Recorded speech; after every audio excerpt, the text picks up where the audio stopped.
Practice set दूसरा देखेंगे। इसमें रीजनिंग के 20 इंपॉर्टेंट प्रश्न है। यदि आप एसएससी, रेलवे या किसी भी परीक्षाओं की तैयारी कर रहे हो तो ये प्रैक्टिस सेट आपके लिए काफी इंपॉर्टेंट है, क्योंकि इस प्रैक्टिस सेट में जो प्रश्न दिए गए हैं उसी टाइप के प्रश्न आपकी परीक्षाओं में पूछे जाएंगे। तो चलिए हम शुरू करते हैं प्रश्न 1 से। हमारा पहला प्रश्न दिया है, प्रश्न कह रहा है कि निम्नलिखित विकल्पों में से संबंधित संख्या को चुनिए। यानी यहाँ पर जैसे 925 का संबंध 16 से है तो हमें यहाँ पर 830 का संबंध बताना है। तो जब भी ऐसे प्रश्न को सोल्व करना है तो यहाँ पर सबसे पहले देखना है कि जिस प्रकार 925 से 16 लिखा है, ठीक है, उसी प्रकार 830 का आपको बताना है। तो देखिए सबसे पहले हमें क्या पता करना है, यहाँ पर 925 से 16 कैसे लिखा है, ठीक है। तो देखिए यहाँ पर संख्या क्या दी है, 925 दिए और यहाँ पर क्या दिए, 16 दिए। यानी ये संख्या हमारी क्या है, बड़ी संख्या है और ये क्या है, छोटी सी संख्या है, ठीक है। तो अब क्या करेंगे, यहाँ पर देखिए ऐसी संख्या जब भी आपको मिले तो यहाँ पर क्या करना है, इन संख्या को आपस में जोड़ लेना है, ठीक है। क्या करना है, आपस में जोड़ लेना है। तो देखिए 925 यानी यहाँ पर कैसे जोड़ना है, 9 + 2 + 5, ठीक है। इनको क्या करना है, आपस में जोड़ना है। तो देखिए इनको आपस में जोड़ लेते हैं तो कितने होते हैं, 16 होते हैं, ठीक है। और यहाँ पर इसका संबंध 16 से दिया है। तो हम क्या करेंगे, उसी प्रकार से यहाँ पर भी इनको आपस में जोड़ लेंगे, ठीक है, सेम इसी तरीके से।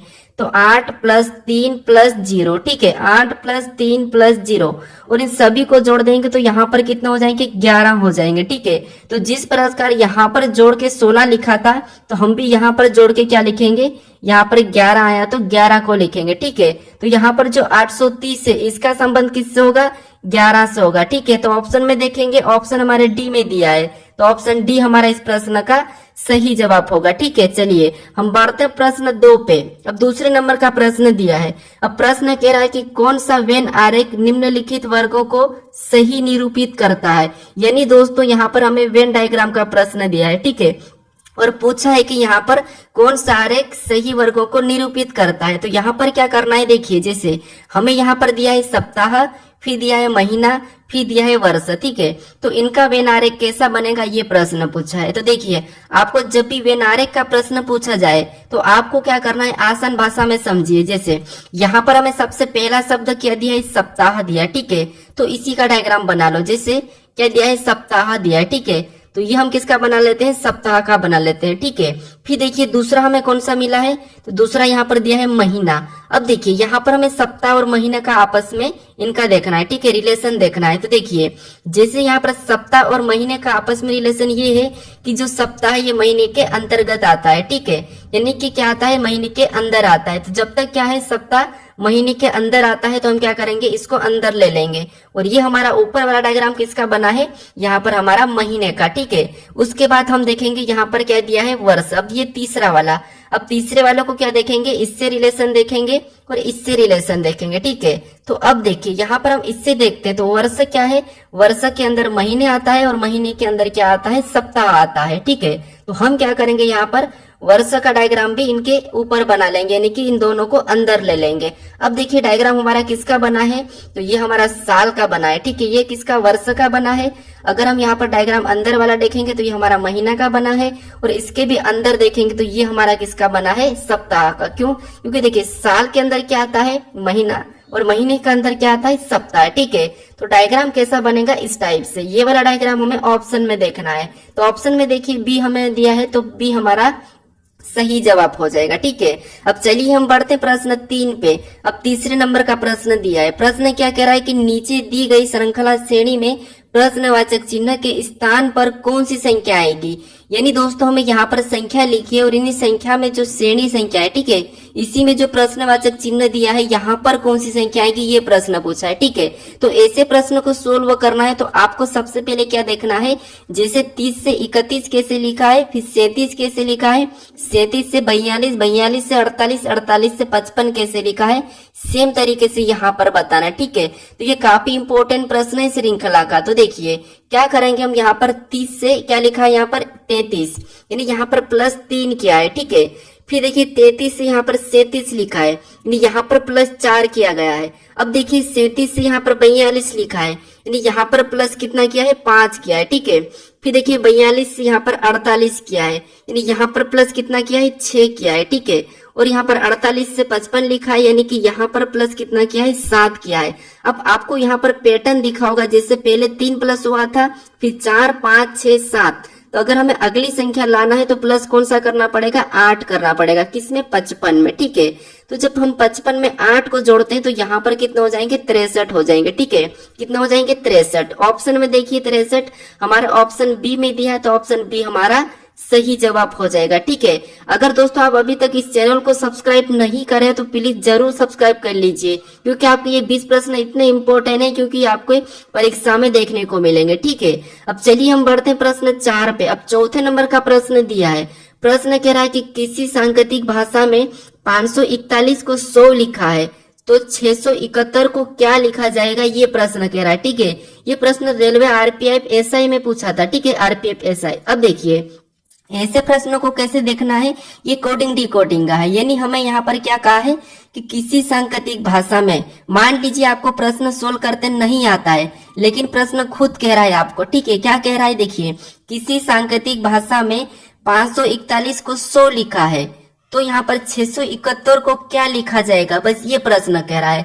तो क्योंकि प्रश्न ऑलरेडी हमें दिया है कि यहाँ पर क्या दिया है, 541 का 100 दिया है, तो हम इसी तरीके से 671 का पता करेंगे, ठीक है। तो देखिए सबसे पहले यहाँ पर ये देखेंगे कि 541 से 100 कैसे लिखा है। अगर हम यहाँ पर देखिए क्या करेंगे, इन संख्या को देखते हैं, क्या दिया यहाँ पर 541, यानी इसे हम क्या करते हैं, जोड़ लेते हैं। तो देखिए यहाँ पर 5, फिर यहाँ पर 4 और यहाँ पर 1। अगर हम इनको आपस में प्लस कर देते हैं, ठीक है, तो प्लस करने पर कितने हो जाएंगे, यहाँ पर 10 हो जाएंगे, ठीक है। कितने हो जाएंगे, 10 हो जाएंगे। लेकिन यहाँ पर कितना लिखा है, 100 लिखा। अगर हम यहाँ पर 10 का वर्ग कर देते हैं तो 10 का वर्ग कितना होता है, 100 होता है, ठीक है। अब यहाँ पर 100 लिखा है। अब सेम तरीके से क्या करेंगे, यहाँ पर 671 को आपस में जोड़ेंगे। तो 671 यानी इसको आपस में जोड़ेंगे, 6 + 7 + 1, ठीक है। अब इनको आपस में जोड़ देंगे तो यहाँ पर 6 और 7 13, 13 1 14, यहाँ पर कितना हो रहा है, 14 हो रहा है। अब देखिए यहाँ पर भी जोड़ के क्या किया था, वर्ग किया था, तो हम भी क्या करेंगे, इस 14 का वर्ग करेंगे। तो 14 का वर्ग कितना होता है, ये आपको याद होना चाहिए, ठीक है। तो 14 का वर्ग होता है 196, यानी कि 196। ऑप्शन में देखिए 196 हमें ऑप्शन नंबर कहाँ पर मिला है, तो ऑप्शन नंबर सी में दिया है, ठीक है। तो ऑप्शन सी हमारा यहाँ पर सही जवाब होगा, ठीक है। अब ये प्रश्न आपको समझ में आ चुका होगा। चलिए हम बढ़ते प्रश्न 5 पे। अब 5वें नंबर का प्रश्न दिया है। प्रश्न कह रहा है कि नीचे दिए गए विकल्पों में से संबंधित अक्षर को चुनिए। यानी दोस्तों यहाँ पर हमें क्या करना है, जिस प्रकार आरआरबी का संबंध टीटीडी से है, तो हमें यहाँ पर बताना है एएडी का, ठीक है। तो ये हमारा एनोलॉजी का ही प्रश्न है। एनोलॉजी के 3-4 टाइप ऐसे हैं जो हमेशा परीक्षाओं में देखने को मिलते हैं। जो हमने सबसे पहला वाला प्रश्न सोल्व किया है, ठीक है, वो नंबर एनोलॉजी का था, ठीक है। अब देखिए यहाँ पर हमें क्या करना है, आरआरबी का टीटीडी से कैसे संबंध है ये देखना है। जिस तरीके से इसका संबंध लिखा है उसी तरीके से हम इसका बताएंगे, ठीक है। तो देखिए जैसे दोस्तों यहाँ पर समझने की कोशिश करें।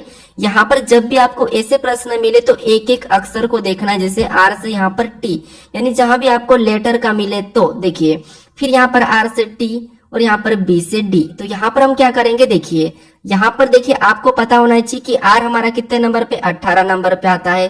तो आर हमारा कितने पे, 18 पे, और बी हमारा 2 नंबर पे, ठीक है। और टी कितने नंबर पे, 20 नंबर पे, और यहाँ पर भी 20 नंबर पे, और डी कितने पे, 4 पे, ठीक है। अगर हम यहाँ पर ध्यान से देखते हैं तो देखिए 18 से 20, 18 से 20, 2 से 4, ये नहीं आप क्या करोगे यहाँ पर, जैसे आर एस टी, ठीक है, 2 प्लस हुआ है।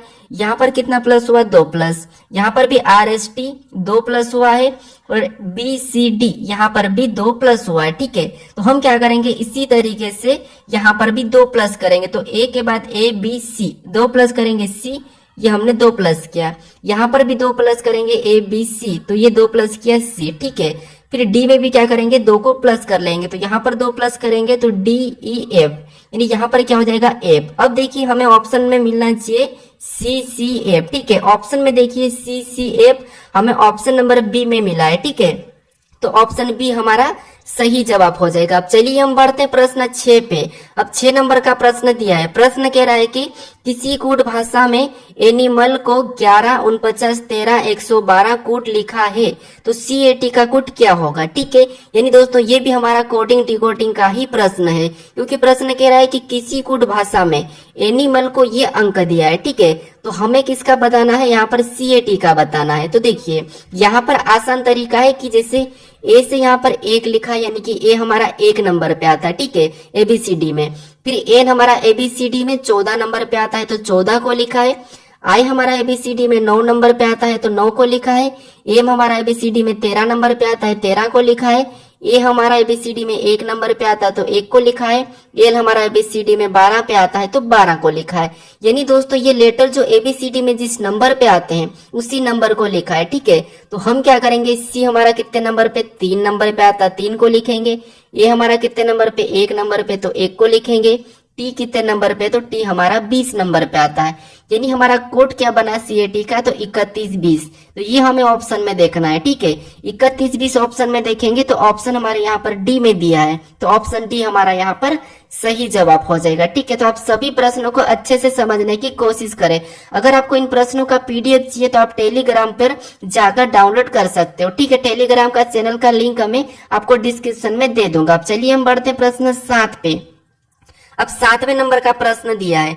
प्रश्न कह रहा है कि यदि AB बराबर 27 तथा BC बराबर 125 तथा CD बराबर 143 लिखा है तो ABDB बराबर पूछा गया है। ठीक है, तो दोस्तों ऐसे प्रश्न काफी इंपॉर्टेंट होते हैं जो कि SSC रेलवे में पूछे जाते हैं। ठीक है, तो इनको कैसे सोल्व करना है, जैसे यहाँ पर दिया है AB बराबर 27 दिया है तो हमें ये पता करना है कि कैसे दिया है।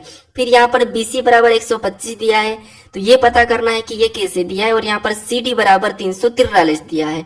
लेकिन यहाँ पर अगर आप ध्यान से देखोगे तो ये भी किसी संख्या का घन है, ये भी घन है और ये भी घन है। ठीक है, तो अब देखिए यहाँ पर क्या करना है, इन देखेंगे हम ए को देखेंगे तो ए हमारा ABCD में 1 नंबर पे आता है और बी को देखेंगे तो 2 नंबर पे आता है। ठीक है, और इनको आपस में प्लस कर लेंगे तो 1 और 2 कितने होते हैं, 3 होते हैं। ठीक है, और 3 का घन कितना होता है, तो 3 का घन होता है 27। ठीक है, कितना होता है 27, और 27 यहाँ पर दिया है। ठीक है, सेम तरीके से यहाँ पर देखेंगे, देखिए बी 2 नंबर पे आता है 2 को लिखेंगे, सी 3 नंबर पे आता है तो 3 को लिखेंगे। फिर क्या करेंगे, इनको प्लस करेंगे तो 3 और 2 यहाँ पर कितने होते हैं, 5 होते हैं, और 5 का घन करेंगे। ठीक है, 5 का घन कितना होता है, 125 होता है। ठीक है, कितना होता है 125, और 125 भी यहाँ पर दिया है। अब सेम तरीके से यहाँ पर पता करेंगे सी, तो सी 3 नंबर पे आता है, डी हमारा 4 नंबर पे आता है। ठीक है, इसे भी आपस में प्लस करेंगे तो कितने हो जाएंगे 7, और 7 का घन कितना होता है, 7 का घन होता है 343। ठीक है, कितना होता है 343, और 343 यहाँ पर दिया है। तो अब क्या करना है, आपको यहाँ पर पैटर्न पता चला होगा कि इनके अंकों को क्या करना है, जोड़ के उसका घन करना है। ठीक है, तो देखिए यहाँ पर ए हमारा कितने नंबर पे, 1 नंबर पे आता है। फिर देखिए बी कितने नंबर पे, तो बी हमारा 2 नंबर पे। फिर डी कितने नंबर पे, तो डी हमारा 4 नंबर पे। और बी कितने नंबर पे, तो बी हमारा 2 नंबर पे। हमने यहाँ पर क्या किया था, इनको जोड़ के इनका घन किया था। ठीक है, तो वैसा ही हम यहाँ पर करेंगे। अब देखिए जैसे इनको आपस में प्लस कर लेते हैं तो यहाँ पर प्लस करेंगे तो 1 और 2 3, 3 और 4 7, 7 और 2 9। यहाँ पर सभी को जोड़ने पर कितने हो रहे हैं 9, और 9 का घन करेंगे तो 9 का घन कितना होता है 729 होता है। ठीक है, कितना होता है 729, तो 729 हम ऑप्शन में देखेंगे तो ऑप्शन हमारे सी में दिया है, तो सी हमारा यहाँ पर सही जवाब हो जाएगा। अब चलिए हम बढ़ते हैं प्रश्न 8 पे। अब 8वें नंबर का प्रश्न दिया है। प्रश्न कह रहा है कि एक पंक्ति में शिवानी का स्थान दोनों ओर से 23वां है तो बताइए पंक्ति में कुल कितने व्यक्ति है। अब दोस्तों आप कुछ प्रश्नों को खुद से भी ट्राई करने की जरूर कोशिश करें, साथ साथ सोल्व करें। ठीक है, तो अब देखिए यहाँ पर एक पंक्ति में शिवानी का स्थान दोनों ओर से 23वां है तो पंक्ति में कुल व्यक्ति कितने हैं ये हमें बताना है। तो देखिए जब ऐसे प्रश्न आपको पूछे जाते हैं तो हमें क्या करना होता है, आप थोड़ा सा समझिए। मान लीजिए एक हमारी ये क्या है, पंक्ति है। ठीक है, ये क्या है, एक पंक्ति है और इसमें कितने लोग बैठे हैं ये नहीं पता है, हमें यही बताना है कि कुल कितने लोग हैं। ठीक है, लेकिन कह रहा है कि शिवानी का स्थान दोनों ओर से कितना है 23वां है, ठीक है। कितना है? 23 का 23वां है, ठीक है। अब देखिए ऐसे प्रश्न को क्या करना है आपको। देखिए अगर हम इस इधर से भी गिनेंगे तो शिवानी का स्थान 23वां आएगा और इधर से भी गिनेंगे तो 23वां आएगा। यानी यहाँ पर क्या करेंगे हम 23 को प्लस कर लेंगे, ठीक है। क्या करेंगे? दोनों को जोड़ लेना है, ठीक है। जब भी ऐसे प्रश्न मिले तो दोनों को जोड़ लेना है। तो 23 को जोड़ेंगे तो यहाँ पर कितना हो जाएंगे? 46 हो जाएंगे, ठीक है। अब 46 अगर आप ऑप्शन में देखोगे और ऑप्शन में सी लगाओगे तो ये आपका गलत हो जाएगा, ठीक है। अब यहाँ पर आपको 46 नहीं लगाना है, दोनों को जोड़ के क्या करना है? एक माइनस करना है, ठीक है। अब एक माइनस क्यों करना है यहाँ पर समझिए। एक माइनस इसीलिए कर रहे हैं क्योंकि देखिए एक बार हम इधर से गिनेंगे, ठीक है, 23 पे, और एक बार हम इधर से गिने तो 23 पे ही है। यानी हम क्या करेंगे? 2 बार, यानी कि ये एक बार ज्यादा गिना जाती है, ठीक है। तो इसीलिए हम क्या करते हैं? एक बार गिनेंगे तो एक माइनस कर लेंगे, ठीक है। इसको 2 बार गिन रहे हैं इसीलिए एक माइनस करेंगे तो हमारा यहाँ पर क्या हो जाएगा? 45 हो जाएगा, ठीक है। 46 में से एक माइनस करेंगे 45, यानी कि पंक्ति में कुल कितने व्यक्ति है? तो 45 व्यक्ति है। अगर आपको यकीन नहीं है तो आप क्या करोगे? कुछ बिंदियां लिखकर टोटल 46 बिंदियां लिखकर क्या करना? इधर से गिनना और किसी स्थान को, ठीक है। तो हमारा इस प्रश्न का सही जवाब ऑप्शन बी हो जाएगा। अब चलिए हम बढ़ते हैं प्रश्न 9 पे। अब 9वें नंबर का प्रश्न दिया है। प्रश्न कह रहा है कि एक बॉक्स में ए बी सी डी 4 धातु को रखा गया है जिसमें से ए बी से भारी है और बी से सी से भारी है और ए सबसे भारी नहीं है, तो बताइए सबसे भारी कौन है। अब दोस्तों मान लीजिए आपको ऐसे प्रश्न सोल्व करते नहीं आते हैं, लेकिन आप अपनी ओर से दिमाग लगाइए। जैसे प्रश्न क्या कह रहा है वो समझना आपको कि एक बॉक्स में ए बी सी डी 4 धातु को रखा गया है, ठीक है। मान लीजिए कोई एक बक्स है और वहां पर हमें 4 धातु को रखना है। उसके बाद अब कह रहा है कि जिसमें, ठीक है, जिसमें से ए बी से भारी है। अब आपको इतना पढ़ना है, ए क्या है? बी से भारी है। तो आप अपने हिसाब से कर लीजिए। जैसे मान लीजिए मैं करता हूं, जैसे ए क्या है तो ए देखिए ए क्या है तो ए बी से भारी है, तो ये हम ए को रखते हैं। और ए क्या है? बी से भारी है, तो बी क्या हो जाएगा? नीचे आ जाएगा, क्योंकि ये भारी है बड़ा है। मैं अपनी तरफ से, आप भी अपनी तरफ से सोल्व कर सकते हो आपके हिसाब है, ठीक है। अब देखिए ए बी से भारी है, आपको यहाँ पर दिखा है ए बी से भारी है मतलब बड़ा है। फिर देखिए और बी सी से भारी है, यानी यहाँ पर देखिए अब कह रहा है कि बी सी से भारी है, तो अब सी और कहा जाएगा? नीचे आ जाएगा। अब देखिए बी क्या है? सी से भारी है, आपको यहाँ पर दिखा है। उसके बाद आगे कहा कि और ए सबसे भारी नहीं है, तो बताइए सबसे भारी कौन है। अब देखिए ये तो सबसे भारी नहीं है, ये प्रश्न का है। और प्रश्न में यहाँ पर बॉक्स में कितने व्यक्ति को बिठाना था? हमें यहाँ पर कितनी धातु थी? 4 थी। तो अब हमारे पास कौन सी बची है? तो डी। अब डी कहाँ हो जाएगी? सबसे ऊपर हो जाएगी। अब सबसे ऊपर क्यों होगी? क्योंकि यहाँ पर कहा है कि ए सबसे भारी नहीं है, ठीक है। ए सबसे भारी नहीं है तो ये डी से कम होगा, ठीक है। तो यहाँ पर प्रश्न पूछा है कि बताइए सबसे भारी कौन है, तो सबसे भारी कौन हो जाएगा? हमारा डी हो जाएगा। अगर सबसे कम पूछा जाता है तो सी हो जाता, ठीक है। तो यहाँ पर हमारा डी वाला सही होगा, यानी कि ऑप्शन डी हमारा यहाँ पर सही हो जाएगा। अब चलिए हम बढ़ते हैं प्रश्न 10 पे। अब 10वें नंबर का प्रश्न दिया है। प्रश्न कह रहा है कि विशाल एक लड़की की ओर इशारा करते हुए कहा कि वह मेरे दादाजी के एकमात्र पुत्र की बहू है, बताइए वह लड़की विशाल से किस प्रकार संबंधित है। यानी दोस्तों हमारे ये क्या है? रिलेशन वाले प्रश्न, यानी कि ब्लड रिलेशन। यानी आपको यहाँ पर ऐसे प्रश्न को सोल्व करना है तो आपको अपने आप को खुद को लेना है, ठीक है। यकीन नहीं तो आप खुद को लेके देख लीजिए। जैसे क्या करना है यहाँ पर मेरे साथ साथ समझिए। यहाँ पर विशाल एक लड़की की ओर इशारा करते हुए कहा, देखिए मान लीजिए ये कौन है? आप हो, ठीक है। ये विशाल आप हो, ठीक है। ये कौन हो? आप हो। ये विशाल आप हो। उसके बाद आगे कहा कि विशाल एक लड़की की ओर इशारा करते हुए कहा कि वह मेरे दादाजी के, अब देखिए ये कौन हो? आप हो, ठीक है। और आपके दादाजी यानी कि पहली पीढ़ी तो आपका पापा होगा और दूसरी पीढ़ी आपका दादाजी हो जाएगा, ठीक है। अब यहाँ तक हमने कहा है। उसके बाद अब देखिए दादाजी के, यानी ये दादाजी के एकमात्र पुत्र की बहू, यानी दादाजी का एकमात्र पुत्र यानी कि आपका पिता, और एकमात्र पुत्र की बहू। एकमात्र पुत्र की बहू मतलब आपकी यहाँ पर क्या आ जाएगी? यहाँ पर पत्नी आ जाएगी। क्या आ जाएगी? पत्नी आ जाएगी, ठीक है। किसकी? विशाल की। क्योंकि देखिए ये कह रहा है, विशाल कह रहा है कि मेरे दादाजी के एकमात्र पुत्र की बहू है, ठीक है। तो बहू है मतलब यहाँ पर ही आएगी, कहाँ पर? अपने पास आएगी। तो बहू है, तो बताइए वह लड़की विशाल से किस प्रकार संबंधित है। तो ये विशाल की कौन हो जाएगी? पत्नी हो जाएगी। कौन? ये लड़की। अब देखिए पत्नी हमें ऑप्शन में देखना है, तो पत्नी हमें ऑप्शन नंबर सी में दिया है, तो ऑप्शन हमारा सी सही हो जाएगा, ठीक है। क्या हो जाएगा? सही हो जाएगा। अब कहोगे आप कि यहाँ पर तो विशाल की भाभी नहीं कही है, यहाँ पर विशाल की भाभी भी तो हो सकती, लेकिन यहाँ पर दादाजी के एकमात्र पुत्र की बहू है, तो सही है कि यहाँ पर भाभी हो सकती, लेकिन हमें ऑप्शन में भाभी नहीं देखने को मिल रहा, ठीक है, क्योंकि बेटी नहीं हो सकती, बहन नहीं हो सकती और माँ भी नहीं हो सकती, तो इसीलिए यहाँ पर क्या होगी, पत्नी ही होगी, ठीक है। तो ऑप्शन हमारा सी सही हो जाएगा। अब चलिए हम बढ़ते प्रश्न 11 पे। अब 11 नंबर का प्रश्न दिया है, प्रश्न कह रहा है कि एक ही पासे की दो स्थितियां दर्शाई गई है, दिए गए पासे में अंक 5 के विपरीत कौन सा अंक होगा, ये प्रश्न पूछा है।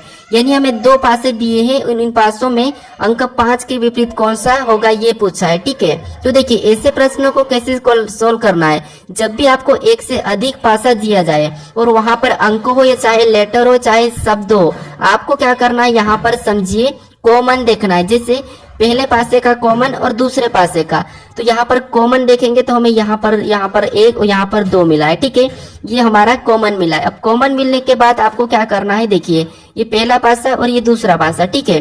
इसके बाद आपको कॉमन मिलने के बाद इनको क्या करना है, घड़ी के दिशा में चलना है, जैसे यहाँ से घड़ी के दिशा में चलेंगे तो क्या मिला, हमें 4 मिला है, यानी हमने कहाँ पर चला, पहले पासे में चला, तो उसको लिखेंगे पहले पासे के नीचे, ठीक है, क्योंकि यहाँ पर हम दो तो पहले ही लिख देंगे, पहले पासे का है, ये दूसरे पासे का कॉमन है, ठीक है। उसके बाद हमें क्या मिला, 4 मिला, उसको उसके नीचे लिखेंगे। फिर आगे चलेंगे तो हमें क्या मिला, 3 मिला, तो 3 को भी उसके नीचे लिखेंगे। अब हम दूसरे पासे में चलेंगे, तो दूसरे पासे में चलेंगे तो हमें क्या मिला, 1 मिला, तो 1 को लिखेंगे। फिर आगे चलेंगे तो हमें 5 मिला, तो 5 को लिखेंगे, ठीक है। अब देखिए ऐसा लिखने के बाद जो आमने सामने की संख्या है, जैसे ये संख्या है, ये संख्या है, ये क्या है, एक दूसरे के विपरीत है, ठीक है। अब पासे में आपको पता होगा 1 से लेके 6 तक फलक होती है, तो जो संख्या नहीं दिख रही है वो किसकी हो जाएगी, 6, यानी कि 2 की विपरीत हो जाएगी, कॉमन संख्या के, ठीक है। अब आपको अगर 3 का विपरीत पूछा जाता तो 5 और 5 का विपरीत 3, 4 का पूछा जाता तो 1 और 1 का विपरीत 4, ठीक है। 2 का पूछा जाता तो 6 और 6 का विपरीत 2, लेकिन हमें किसका पूछा था, 5 का विपरीत पूछा था, तो 5 का विपरीत क्या है, 3 है, ठीक है। ऑप्शन में देखिए 3 हमारा ऑप्शन नंबर बी में दिया है, तो ऑप्शन बी हमारा सही जवाब हो जाएगा। चलिए हम बढ़ते प्रश्न 12 पे। अब 12 नंबर का प्रश्न दिया है, प्रश्न कह रहा है कि निम्नलिखित आकृति का जल प्रतिबिंब चयन करें, यानी दोस्तों यहाँ पर हमें क्या करना है, इस W का, ठीक है, इस W का हमें जल प्रतिबिंब बनाना है। अब दोस्तों आप सभी प्रश्नों को अच्छे से समझने की कोशिश करें, ठीक है। अब देखिए यहाँ पर क्या करना है, देखिए निम्नलिखित आकृति का जल प्रतिबिंब का चयन करना है, ठीक है। तो इसका हमें क्या करना है, जल में इसकी छवि कैसे बनेगी ये बताना है। तो देखिए जैसे हमारा यहाँ पर क्या दिया है, यहाँ पर W दिया है, ठीक है, और इसकी अगर हमें जल में इस तरफ की नीचे की छवि दिखाएंगे तो ये नीचे क्या हो जाएगा, यहाँ पर इस तरफ बनेगा, ठीक है, कैसा बनेगा, इसके जैसा। तो ये हमें ऑप्शन में देखना है, तो ऑप्शन में देखिए हमें ए में दिया है, तो ऑप्शन ए हमारा सही हो जाएगा, ठीक है। अब चलिए हम बढ़ते प्रश्न 13 पे। अब 13 नंबर का प्रश्न दिया है, प्रश्न कह रहा है कि निम्नलिखित विकल्पों में से विषम को चुनिए, यानी दोस्तों यहाँ पर हमें क्या कहा है कि निम्नलिखित विकल्पों में से विषम को चुनिए। विषम मतलब हमें यहाँ पर 4 ऑप्शन दिए हैं, ठीक है, और इन 4 ऑप्शन में से कौन सा ऑप्शन है जो तीनों से अलग है ये हमें बताना है, ठीक है। तो देखिए यहाँ पर जब ऐसे प्रश्न मिले तो आपको क्या करना है, इनके अंक लिखना है। जैसे यहाँ पर देखिए बी कितने नंबर पे, 2 नंबर पे आता है, डी कितने नंबर पे, तो डी हमारा 4 नंबर पे आता है, एफ कितने नंबर पे, तो एफ 6 नंबर पे, ठीक है। वैसा ही यहाँ पर जी को देखेंगे तो जी 7 नंबर पे, एच को देखेंगे तो एच 8 नंबर पे, यहाँ पर जे को देखेंगे तो जे 10 नंबर पे, ठीक है। अब देखिए यहाँ पर एल को देखेंगे तो एल 12 नंबर पे आता है, एन हमारा कितने नंबर पे, तो एन हमारा यहाँ पर 14 नंबर पे आता है, और पी कितने नंबर पे, तो पी 16 नंबर पे, ठीक है। वैसा यहाँ पर आर को देखेंगे तो आर एबीसीडी में 18 नंबर पे आता है, टी हमारा 20 नंबर पे आता है, और वी हमारा 22 नंबर पे आता है। अब देखिए यहाँ पर आपको मिलेगा कि कौन सा अलग है। अब कैसे मिलेगा अलग, देखिए यहाँ पर देखिए 2 4 6 यानी कि 2 का अंतर है, और यहाँ पर देखिए 18 20 22 यहाँ पर भी 2 का अंतर है, 12 14 16 यहाँ पर भी 2 का अंतर है, यानी यहाँ पर 2 का अंतर है, यहाँ पर 2 का अंतर है, यहाँ पर 2 का अंतर है। अब यहाँ देखिए 7 8 10 यानी यहाँ पर 2 का अंतर नहीं है, तो आपको यहाँ पर अलग दिखा और हमें विषम ही पूछा था, तो विषम हमारा यहाँ पर है, यानी सभी में 2 का अंतर है, ठीक है। 3 में 2 का अंतर है लेकिन यहाँ पर नहीं है, तो हमें विषम पूछा गया था, तो विषम हमारा कौन सा हो जाएगा, ऑप्शन बी वाला हो जाएगा, ठीक है। कौन सा हो जाएगा, ऑप्शन बी, क्योंकि देखिए बी के बाद सी छोटा और डी, और यहाँ पर देखिए एल के बाद एम छोटा और एन, आर के बाद एच छोटा और टी, लेकिन यहाँ पर जी एच, यहाँ पर देखिए जी एच कोई भी अंक, यहाँ पर कोई भी लेटर नहीं छोटा है, तो ये एक अलग हो जाएगा। ठीक है, अब चलिए हम बढ़ते प्रश्न 14 पे। अब 14 नंबर का प्रश्न दिया है। प्रश्न कह रहा है कि नीचे दिए गए विकल्पों में से संबंधित शब्द का चयन करें। यानी यहाँ पर हमें क्या करना है, जैसे जिस प्रकार जूते का संबंध पैर से है तो हमें टोपी का बताना है। यानी मैंने बताया था आपको कि यहाँ पर सादृश्यता यानी कि एनोलॉजी के प्रश्न काफी इंपॉर्टेंट है और उसकी 3 टाइप होती है। कौन सी होती है? एक तो आपको अंकों की मिलेगी, ठीक है, एक आपको लेटर की मिलेगी और दूसरी आपको शब्दों से मिलेगी। ठीक है, तो हमने अंकों का पहला प्रश्न किया था, फिर हमने 5वां प्रश्न लेटर का किया था और हमारा ये 14वां प्रश्न किसका है? शब्द का। ठीक है, तो ये तीनों में से आपको 1 या 2 प्रश्न जरूर देखने को मिलेंगे। अब देखिए यहाँ पर जिस प्रकार जूते का संबंध पैर से है, यानी दोस्तों हम क्या करते हैं, जूते को कहाँ पर पहनते हैं?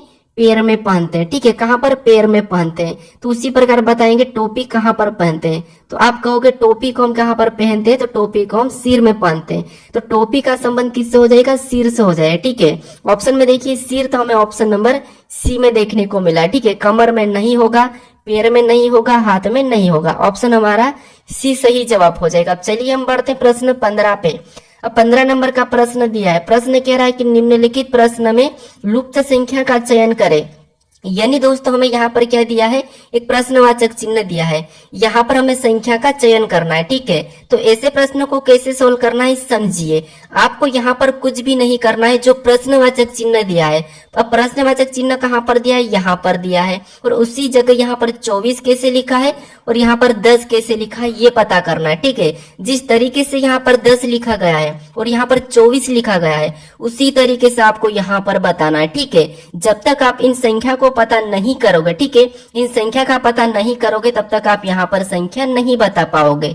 तो देखिए यहाँ पर हम क्या करेंगे, 10 का पता करते हैं। अगर हमें 10 का पता करना है तो इन संख्या को क्या करते हैं, आपस में जोड़ कर देखते हैं। तो यहाँ पर प्लस करेंगे, 0 में 6 तो 6 ही होगा, 6 में 4 प्लस करेंगे 10 और 10 में यहाँ पर देखिए 2 को प्लस करेंगे तो 12। यानी यहाँ पर सभी को जोड़ने पर कितने हो रहे? 12 हो रहे हैं। अब देखिए सेम तरीके से यहाँ पर भी प्लस करेंगे, तो 2 में 10 प्लस करेंगे तो 12 और 12 में 8 प्लस करेंगे तो यहाँ पर 20 और 20 में 6 को प्लस करेंगे तो यहाँ पर कितने हो जाएंगे? 26। यानी यहाँ पर सभी को जोड़ने पर कितने हो रहे? 26। लेकिन यहाँ पर 24 दिया है और यहाँ पर 10 दिया है। अब देखिए अगर हम यहाँ पर 2 माइनस करते हैं, इसमें 2 माइनस करेंगे और इसमें भी 2 माइनस करेंगे, तो यहाँ पर 12 में से 2 माइनस करेंगे तो कितने हो जाएंगे? 10 हो जाएंगे और 10 यहाँ पर दिया है। ठीक है, सेम तरीके से 26 में से भी 2 माइनस करेंगे तो यहाँ पर कितने हो जाएंगे? 24 हो जाएंगे और 24 भी यहाँ पर दिया है। अब क्या करेंगे, इसी तरीके से यहाँ पर भी 2 को क्या करेंगे? माइनस करेंगे जोड़कर। तो 4 में 14 को जोड़ेंगे तो यहाँ पर 18 और 18 में 12 को जोड़ेंगे तो 30 और 30 में 10 को जोड़ेंगे तो 40। यानी यहाँ पर इस सभी को प्लस करने पर कितने हो रहे हैं? 40 हो रहे हैं। ठीक है, कितने हो रहे हैं? 40 हो रहे हैं, क्योंकि 4 में 14 को जोड़ेंगे तो 18, 18 में 12 को जोड़ेंगे तो 30 और 30 में 10 को जोड़ेंगे तो 40। यानी यहाँ पर सभी को जोड़ने पर 40 हुए। जिस तरीके से हमने यहाँ पर 2 को माइनस किया था, यहाँ पर 2 को माइनस किया था, तो यहाँ पर भी क्या करेंगे? 2 को माइनस करेंगे। तो 40 में से 2 को माइनस करेंगे तो कितने बचेंगे? 38 बचेंगे। यानी जो प्रश्नवाचक चिन्ह दिया है यहाँ पर क्या आएगा? 38 आएगा। ठीक है, अब हमें ऑप्शन में देखना है कि 38 कहाँ पर दिया है। तो ऑप्शन हमें सी में दिया है, तो ऑप्शन सी हमारा सही जवाब हो जाएगा। ठीक है, तो तीनों आकृति में सेम तरीके से अंक लाना चाहिए। ठीक है, अब चलिए हम बढ़ते प्रश्न 16 पे। अब 16 नंबर का प्रश्न दिया है। प्रश्न कह रहा है कि नीचे दिए गए शब्द का, यानी कि नीचे दिए शब्द का उपयोग करके कौन सा शब्द नहीं बनाया जा सकता। ये एसएससी का फेवरेट प्रश्न है। ठीक है, कैसे? देखिए नीचे दिए गए शब्द का उपयोग करके कौन सा शब्द नहीं बनाया जा सकता है। यानी दोस्तों यहाँ पर जो शब्द हमें दिया है, ये जो हमें अक्षर दिए हैं, इनका प्रयोग करके कौन सा नहीं बनाया जा सकता। यानी प्रश्न का कहने का मतलब ये है कि हम इन अक्षर को आगे पीछे कैसा भी लिखें और इनसे कोई सा भी शब्द बनाए, लेकिन हमें कह रहा है कि नहीं बनाया जा सकता। तो देखिए अगर हम पहले को देखते हैं तो बी दिया है, मतलब बन रहा है, एल दिया है, फिर यहाँ पर देखिए ई बी दिया है, यहाँ पर एन दिया है और यहाँ पर देखिए डी भी दिया है। ठीक है, मतलब ये शब्द तो हमारा बन रहा है। यहाँ पर हमारा ऑप्शन बी तो बन रहा है, लेकिन हम ऑप्शन यहाँ पर देखिए हमारा ऑप्शन बी को देखेंगे तो बी में देखिए यहाँ पर बी दिया है तो बी भी दिया है, ए यहाँ पर नहीं दिया है, ठीक है। यहाँ पर क्या दे दिया है, ए दिया है, और यहाँ पर ए नहीं दिया है, तो इसीलिए इस शब्दों को हम क्या करेंगे, नहीं बना सकते इस शब्दों का प्रयोग करके, ठीक है। लेकिन ऑप्शन देखिए, सी को हम बना सकते हैं, LEND दिया है, बी को भी बना सकते हैं, BING दिया है, इसे भी हम बना सकते हैं। लेकिन हम ऑप्शन वाले बी को नहीं बना सकते, क्योंकि यहाँ पर ए दे दिया है, तो इसे हम नहीं बना सकते। तो ऑप्शन हमारा कौन सा हो जाएगा, बी वाला हो जाएगा। हमें पूछा था नहीं बनाया जा सकता। अगर आपको यहाँ पर पूछता कि बनाया जा सकता, तो सारे 3 ऑप्शन ऐसे रखते हैं जिससे नहीं बनता, और एक ऑप्शन ऐसा रहता है जो बन रहा होता है, ठीक है। लेकिन हमारा यहाँ पर ऑप्शन बी वाला सही हो जाएगा। चलिए हम बढ़ते हैं प्रश्न 17 पे। अब 17 नंबर का प्रश्न दिया है। प्रश्न कह रहा है कि किसी कोड भाषा में यहाँ पर प्लस का मतलब गुणा और माइनस का मतलब भाग, प्लस और गुणे का मतलब भागित और भागित का मतलब माइनस है, तो निम्नलिखित प्रश्न का उत्तर क्या है। यानी दोस्तों यहाँ पर क्या करना है, ये जो हमें दिया है कुछ समीकरण दिए, इससे सोल्व करना है। तो सबसे पहले आपको क्या करना है, हमें यहाँ पर 54 और बीच में क्या है, गुणा का चिन्ह है, ठीक है। 54 और 9 और बीच में देखिए, तो सबसे पहले आपको 54 लिखना है और बीच में क्या चिन्ह दिया है, गुणा। और गुणा का अर्थ यहाँ पर कहा है कि गुणा का मतलब यहाँ पर क्या कहा है, भागित। तो बीच में क्या करेंगे, भागित का चिन्ह लगा लेंगे और फिर 9 को लिखेंगे, ठीक है। फिर देखिए अगला हमें कौन सा चिन्ह मिला, माइनस का मिला। और माइनस का मतलब यहाँ पर देखिए क्या कहा, तो माइनस का मतलब यहाँ पर प्लस कहा, तो हम यहाँ पर प्लस का चिन्ह लगाएंगे।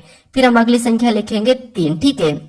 फिर हमें अगला चिन्ह कौन सा, भागित मिला है, और भागित का मतलब यहाँ पर क्या कहा, तो माइनस कहा, तो हम अगला क्या करेंगे, माइनस लगा के 4 को लिखेंगे, ठीक है। आपको सिर्फ चिन्ह बदलना फिर सोल्व करना है, ठीक है। अब देखिए, अब सोल्व करेंगे तो यहाँ पर सोल्व करने पर देखिए सबसे पहले भाग को सोल्व करते हैं, फिर प्लस फिर माइनस, ये आपको पता होगा, ठीक है। अब देखिए यहाँ पर भाग देंगे 9 और 54 में, तो 9 छिंग 54, यानी कितने बार में गए, 6 बार में। तो हमारे पास अब क्या बचा, 6 प्लस 3 माइनस 4 बचा है, ठीक है। अब क्या करेंगे, हम प्लस करेंगे, तो देखिए 6 और 3 को प्लस करेंगे तो यहाँ पर कितने हो जाएंगे, 9 हो जाएंगे। अब हमारे पास क्या बचा है, 9 माइनस 4। अब 9 में से 4 को घटाएंगे तो यहाँ पर कितना हो जाएगा, 5 हो जाएगा, ठीक है।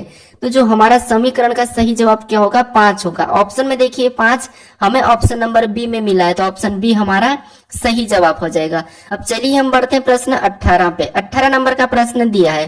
प्रश्न कह रहा है कि निम्न आकृति में कितने वृत्त है।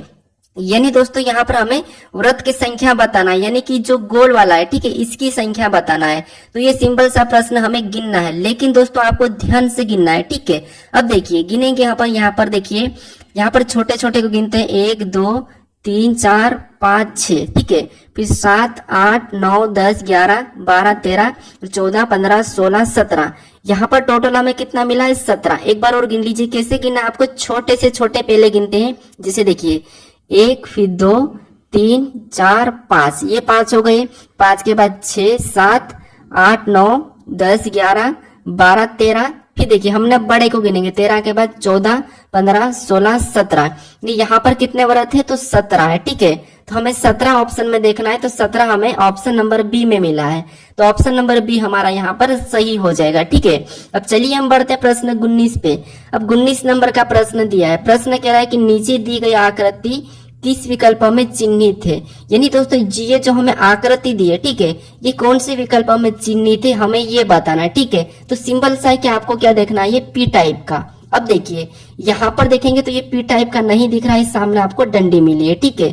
तो ऑप्शन हमारे यहाँ पर ए में नहीं दिखा है। अगर हम ऑप्शन बी में देखेंगे तो ये हमारा पी टाइप दिखा है। फिर देखिए यहाँ पर ऑप्शन देखिए सी में भी नहीं दिख रहा है पी टाइप का, और ऑप्शन यहाँ पर हमारे डी में भी नहीं दिखा है। सिर्फ हमें कहाँ पर दिखा है, यहाँ पर पी टाइप का दिखा है। तो ऑप्शन हमारा यहाँ पर कौन सा हो जाएगा, कौन से विकल्प में चिन्हित है, तो ऑप्शन बी में चिन्हित है। कौन सी आकृति, ये वाले आकृति, ठीक है। तो ऑप्शन बी हमारा यहाँ पर सही जवाब हो जाएगा। अब चलिए हम बढ़ते हैं प्रश्न 20 पे। अब 20वें नंबर का प्रश्न दिया है। प्रश्न कह रहा है कि नीचे दिए गए आकृति को पूरा कीजिए, घुमाने की अनुमति नहीं है। यानी दोस्तों आपको क्या करना है, इस आकृति को पूरा करना है जो प्रश्नवाचक चिन्ह दिया है, और इसमें आपको क्या करना है, घुमाने की अनुमति नहीं है, ठीक है। तो अगर हम सिंपल सा देखेंगे तो आपको ये लाइन एक पहली मिलेगी 1, फिर दूसरी 2, फिर यहाँ पर तीसरी, और इससे ये आकृति पूरी होगी। लेकिन हम यहाँ पर इससे ही आकृति को रखेंगे तो हम कौन सा वाला ऑप्शन सी को तो नहीं रख सकते, ऑप्शन हम डी को भी नहीं रखेंगे। अब देखिए पहली हमें छोटी सी मिलना चाहिए, लेकिन यहाँ पर तो छोटी नहीं है तो ऑप्शन बी भी नहीं रखेंगे। हमारा सिर्फ यहाँ पर क्या होगा, ऑप्शन ए ही वाला सही होगा, क्योंकि प्रश्न ने ये भी कहा था कि घुमाने की अनुमति नहीं है। और यहाँ पर देखिए ऑप्शन सी में थोड़ा सा हमारा क्या है, दूर दूर 3 लाइन है, तो इसीलिए हमारे यहाँ पर ऑप्शन कौन सा वाला हो जाएगा, ए वाला हो जाएगा। ठीक है, अब दोस्तों आज के लिए इतना ही। अगर आप इस चैनल को अभी तक सब्सक्राइब नहीं करे हो तो प्लीज यहाँ पर आप इस लोगो पर क्लिक करके सब्सक्राइब कर लो। ठीक है, और अभी तक आप इससे पहले वाले पार्ट को नहीं देखे हो तो इस पार्ट को भी यहाँ पर क्लिक करके आप देख सकते हो। ठीक है, अब चलिए हम मिलते हैं नेक्स्ट वीडियो में, तब तक आप इन वीडियो को अपने दोस्तों तक भी शेयर जरूर करें। ठीक है।